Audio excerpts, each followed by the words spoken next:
Welcome back to another Eagles film study where we're going to look at a Eagles player we picked up in the 2024 draft in the 4th round, that being Clemson running back Will Shipley. Now, I wasn't too high on this guy coming out, and I've since come around. I've had to acknowledge his, unique set of skills, and I agree with, he's a master of none, but a jack of all trades. And I reversed that because that's how I'm feeling about him. That's my feelings backpedaled. He's a guy who I thought, there were other guys on the board that they could have gone with. Tyrone Tracy was one of them, Philly Film Room's favorite. And Isaac Grendo, my friendo, was a guy I believe that we should have went with, but I know why they went with him. His shiftiness and his ability to be a direct fit with what we're looking to do within this scheme. So we'll get into that and more. What's up, it's your boy Cintron coming back at you with another analysis of it. Kid you not, that's my real name. Eagles film room, Will Shipley projects as a nice scheme fit for Kellen Moore's offense. Exactly what we're talking about. So we may not like it, but they love it, and we better get on board with it because crying over spilled milk, who we didn't get, ain't gonna change shit. All right, so let's look at his RAS score. So he ranked 71st out of 1,775 backs since 1987 up until this present day. 9.61, that's not bad.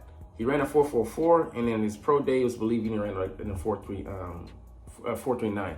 So definitely faster than I thought he would be. And he runs a decent amount of size. He's 5'10", 5'11", 205, 210 range. So definitely bigger than I thought. So not a scrawny guy, but still not a banger. It definitely didn't offer the size that Isaac Grendo offered, but he's more of a straight line guy, and that's why he's not here, I believe. If he had shiftiness to his game, I think he would have been a guy that Eagles would have looked at, but he gives you, he's a guy with a breakaway speed, but didn't really look to use it. He was a guy looking to more physically punish you, and I believe that would have been a better carbon copy, but the Eagles had different thoughts, of Saquon. So his strengths: strong receiver with a lot of versatility, excels in the screen game and in space. So look at him here. He gets the ball in space, and he makes guys miss. Ooh, hurdles the guy, and he gets about 23 yards there. So he's got a little bit of that Christian McCaffrey to him. Can't get a clean hit on him. So I like that he's constantly shifting his center of gravity. He's low to the ground and already to begin with, and he's able to use other guys' inertia against him. So you think you got him lined up, and bam, he's where you thought he wouldn't be, and gaining yards, and he's able to hurdle guys. So, a poor man's Christian McCaffrey is what I keep saying. We'd be lucky if he turns out to be that. So good short area speed and elusiveness in tight spaces. He has quick feet to make defenders miss. So I like that, about his game. So I think that'll make him shine in the Eagles offense, able to make, do with a tight, a tight phone booth worth of space. And he'll get better, blocking than Saquon got in New York, and I think that'll benefit both backs. But it's nice to know that he can produce on his own if need be. And also, although he won't be a guy that breaks a lot of tackles, he has good contact balance nonetheless to be able to fight through some of those arm tackles and poor efforts by defenders and make them pay for it. All right, Will Shipley straight carrying Clemson on his back. Excellent jump cuts through contact and lower body strength to finish here. So, man, got him. And just making guys miss there, and then he finishes getting across the goal line, pushing through. So he's a tougher back than you would think, and him being one of those guys with the genius. You're like, oh, you that nice? Yeah, he is, and he makes the most of I think his skill set. Has some areas he can improve in, of course, but you like the initial shiftiness that he has, and like I said, that's why we went with him over some other backs. And I agree that he has a kind of baseline that you kind of know what you're getting, a floor, so to speak. Produced for 3 straight years at big program, so he had 5 yards per carry all 3 years, sandwiching between a monster sophomore campaign where he had 1,100 yards and 15 touchdowns on the ground. So he was getting after it. Unlike some draft prospects, there doesn't seem to be a huge amount of projection here, so you pretty much know what you're getting. Not the greatest receiver, but he is an outlet there.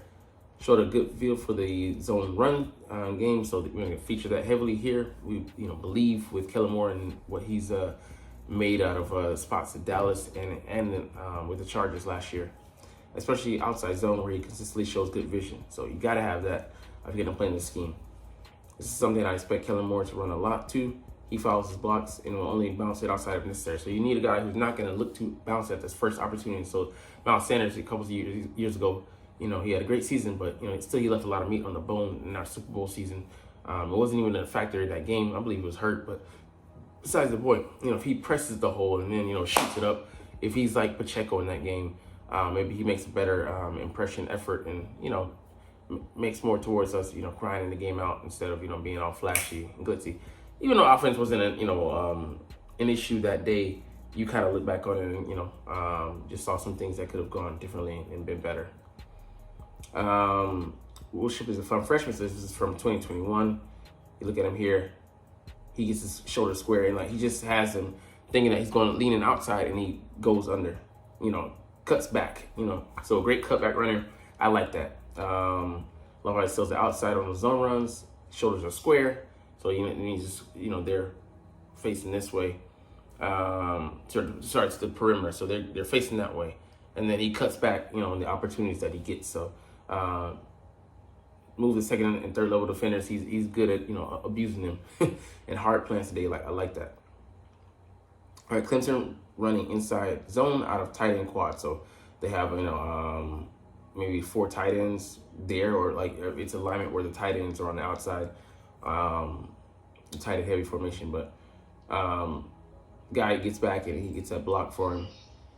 You can hear it in the background. He presses, gets that nice block, and then he just accelerates through contact there. So nice, allows Shipley to get that edge, and it just he shows his burst there. So decent contact balance we talked about, and power, can fall forward a lot in short situations. So more power than you think he has in that compact frame. So shoot, knock that guy off. Not going to go down with a simple arm tackle. So I like to see that because I thought he was more of a weaker back than that, but nice to see that he's able to hold his own a little bit. He plays like a guy with a chip on his shoulder. He's a willing blocker and isn't afraid to act as a lead blocker, which is important when playing with a QB like Jalen Hurts, who runs a lot. So yeah, exactly. We saw last year where Gainwell would be the lead blocker for him, as well as Swift at times, and we need a guy who's willing to do that. So even if he's not going to do it a lot, the fact that it's on film that he's a team player, love it. So he nearly drove a guy into the stands. Look at that, blocking, bam, bam, bam, bam, bam, bam. I mean, I like to see that aggressiveness. I don't see on film that he's that great at it, but I see the willingness to learn, and that's all you can ask for. So hopefully he gets better. I think he was bottom third with that pass protection, but a lot of it is will, and he has the will to do it. He can teach the technique. Clemson will use Shipley to lead block. Did it as a freshman DJ at QB, and also with leading for Maffa, the guy that had, I think, past 2 seasons. Won't be doing much of it in the NFL, but coach would like to see, like you said, the team aspect of being a team guy. So he's out there leading for him, and it didn't go anywhere, but he was leading the charge regardless. He has good numbers as a kick return, 26.6 average. So there's another guy that we have there that can play on special teams and give us a threat back there. So we're gonna see the kick return game most likely this year is gonna pretend to running back back there, a guy who can get yards after contact, and we'll see if Anias is back there. Who else we're gonna put back there? But these guys gotta have the special teams value to be able to play, because they're not gonna be starters, rotational guys at best. But can we get some juice, some pop out of them in the return game? We already have Covey there on punt return, so we need a kick return, and one of these 2 guys could do it. Our weaknesses: 4 fumbles, 8 in his career, putting the ball on the ground too much. Definitely can't do that if you're a rotational guy, because that's a quick way to get your snaps dried up. Pause.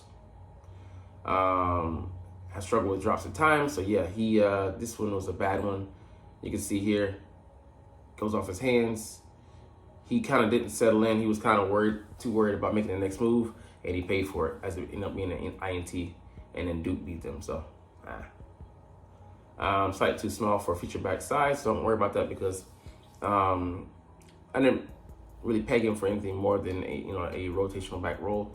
And the league has moved towards that direction where you kind of have to have 2-3 guys to fill that more traditional 90s, 80s role, the grinder that would give you 3 yards in a cloud of dust, or 1,200 to 1,500 yards per season on like 300 plus carries. Long explosive speed is an elite. He does not run defensive backs or consistently beat linebackers to the edge. He tests it better than he runs on film. And if games I watched, I didn't see many explosive plays. You want to see a TD on plays like this below. So definitely, man, you want to see him. I mean, just cut that to the left, and not get chased down from behind. I mean, I see the corner coming from over there, but I'll take an explosive play like that.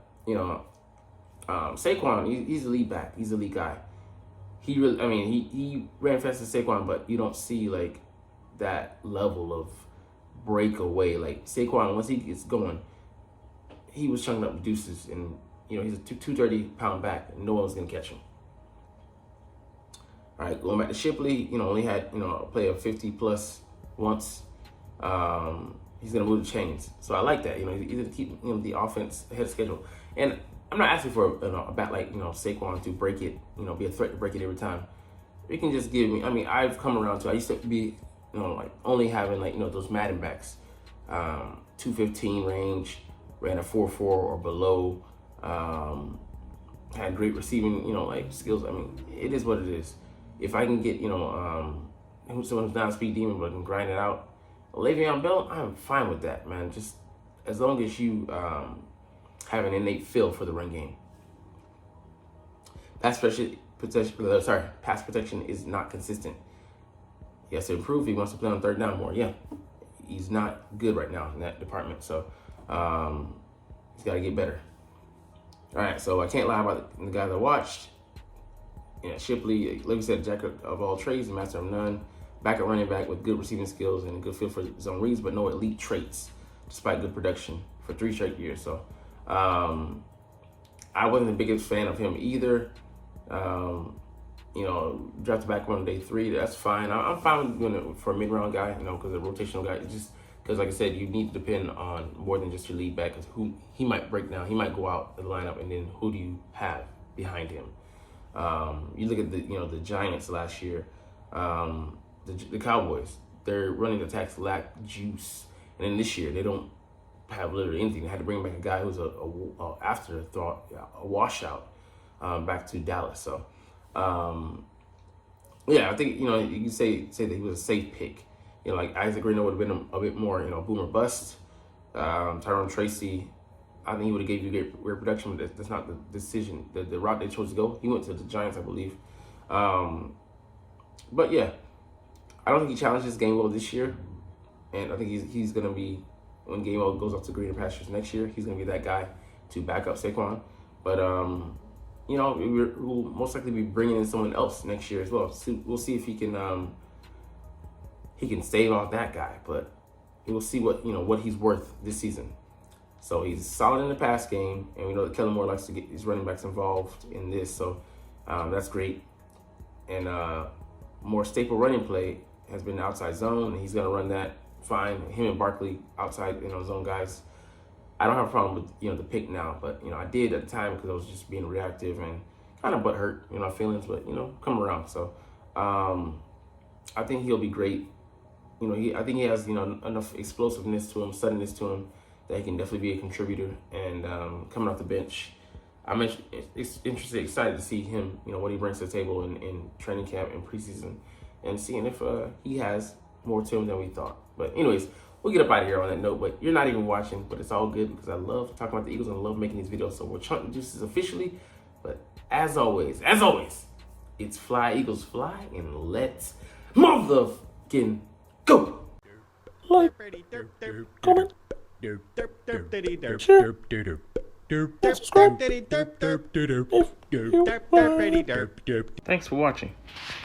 Check me out at Cintron Anime, Cintron Life, or Cintron Laughs, or other social media.